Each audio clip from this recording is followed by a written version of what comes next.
Welcome back to Cord Cutting today, where we break down some of the biggest stories happening in the world of cord cutting, including Hulu Plus Live TV is losing subscribers.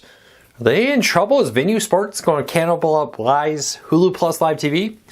That was offset, though, by huge subscriber gains on Hulu Plus Live TV and strong gains on Disney Plus. Also, Fubo is concerned about Venu Sports' impact. We'll tell you what's happening there and a whole lot more here in a minute. These stories and everything else we're about to talk about can be found in the first pinned comment. I'll put a link to each story there so you can read them for yourself and come up with your own opinions. We'd love to hear from you. If you like what we do here, do me a favor, hit that subscribe button, hit that thumbs up.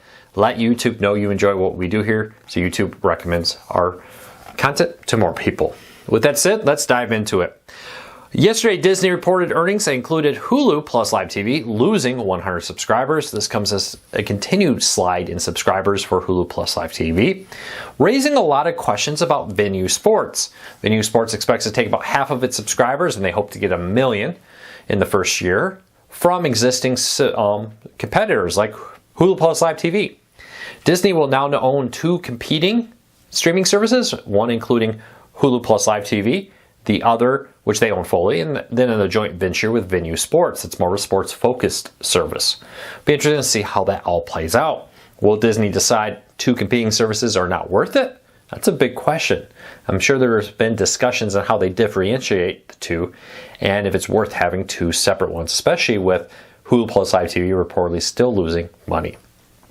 Hulu On Demand, though, added 900,000 subscribers in the second quarter of 2024.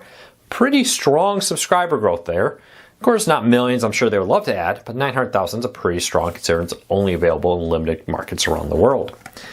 We'll keep a close eye on this, but this comes at the same time as Fubo's CEO during the court case, said that he expects 30% of Fubo subscribers to leave for Venu Sports if it is allowed to launch. Of course, they're fighting to ask for an embargo against it, or an injunction, sorry.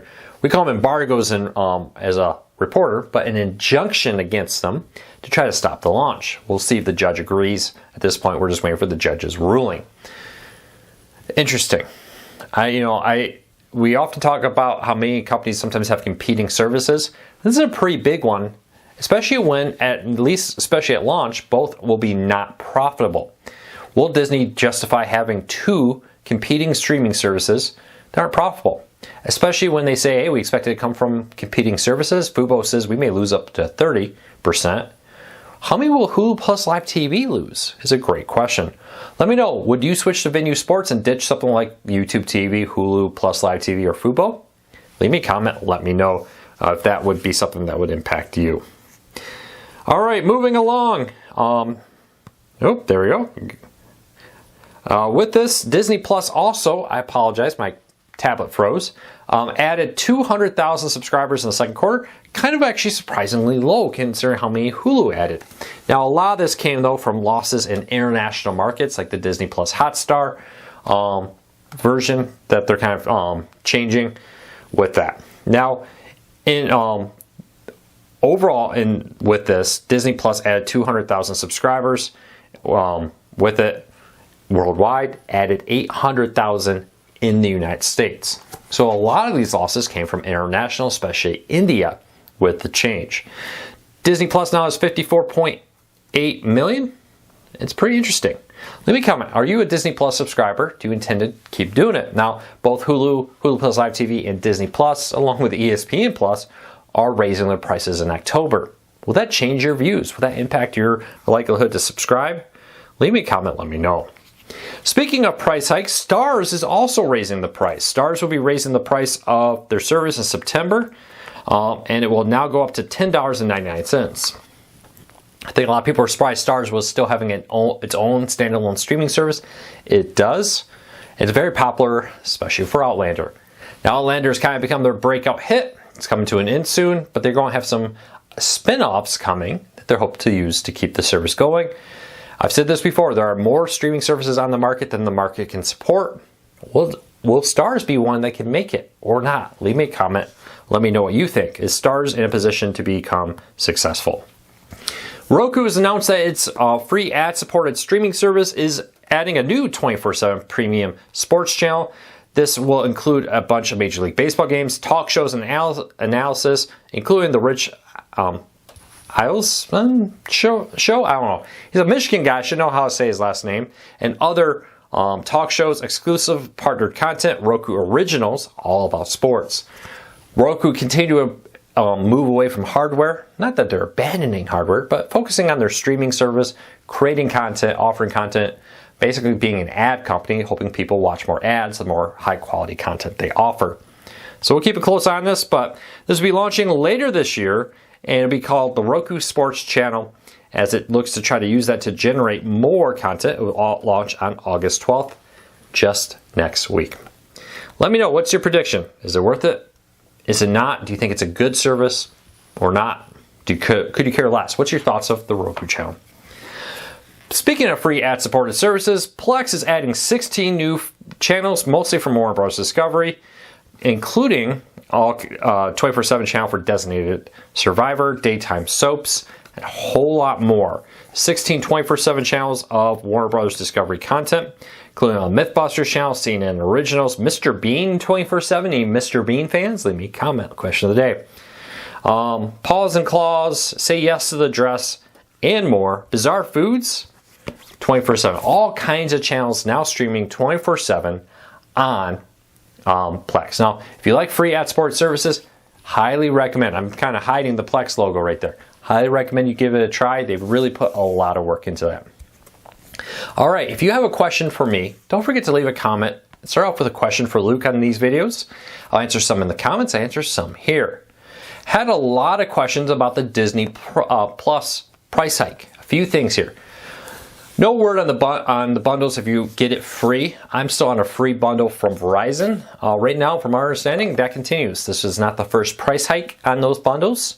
So if you do have a Disney Plus bundle that's included free with your subscription to something, in my case, my Verizon account, not a problem. I believe that will continue. We've heard nothing else otherwise. And again, this is not the first time there's been a price hike on these since then.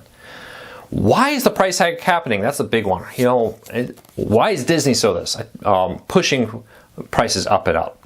I talked about that a little bit in our breaking news video, but in short, Disney's still not profitable in streaming. Most streaming services are not profitable.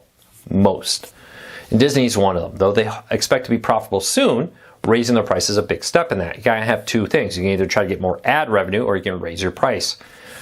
Cutting costs, they have done. They have cut back on some content, made some big changes, but for now, the main goal here has been reducing content with that. We'll see. Question of the day for you. Is the Disney Plus, Hulu Plus Live TV, ESPN Plus price hike making you more likely to cut back?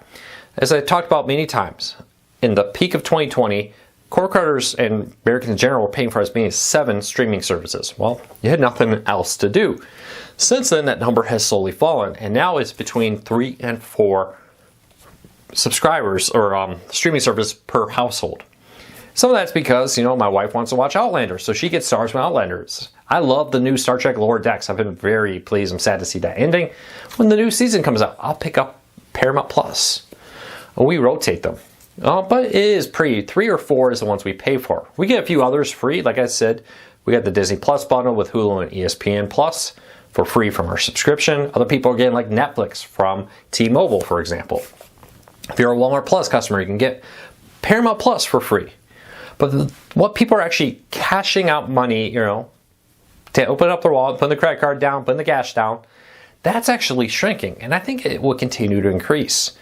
I don't think people go back to cable because, let's be honest, most of the content on these services is not on cable. I cannot watch the new Futurama anywhere but on Hulu. I cannot watch the new Star Wars content anywhere else than Disney Plus, for example. And because of that, I don't think people are going back to cable.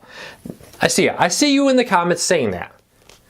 But for the vast majority of the people, I don't think they'll give this up. You know, one of the things we learned is that most cable subscribers also subscribe to a streaming service. We saw even people who pay for cable are increasingly spending a majority of their time on streaming services. That's one of the big things we hear people say they canceled cable because of, not just because of price, but because they were already spending most of their time in these apps versus being on cable. Is that you? Leave me a comment, let me know. Well, that's it for today. I hope you have a fantastic day. Hope you have a great Thursday if you're watching this later. Whatever day it may be. Don't forget to hit that subscribe button. Don't forget to hit that thumbs up. Let YouTube know you enjoy what we do here. We would really appreciate your support. Until next time, take care, be safe. I'll be back again soon.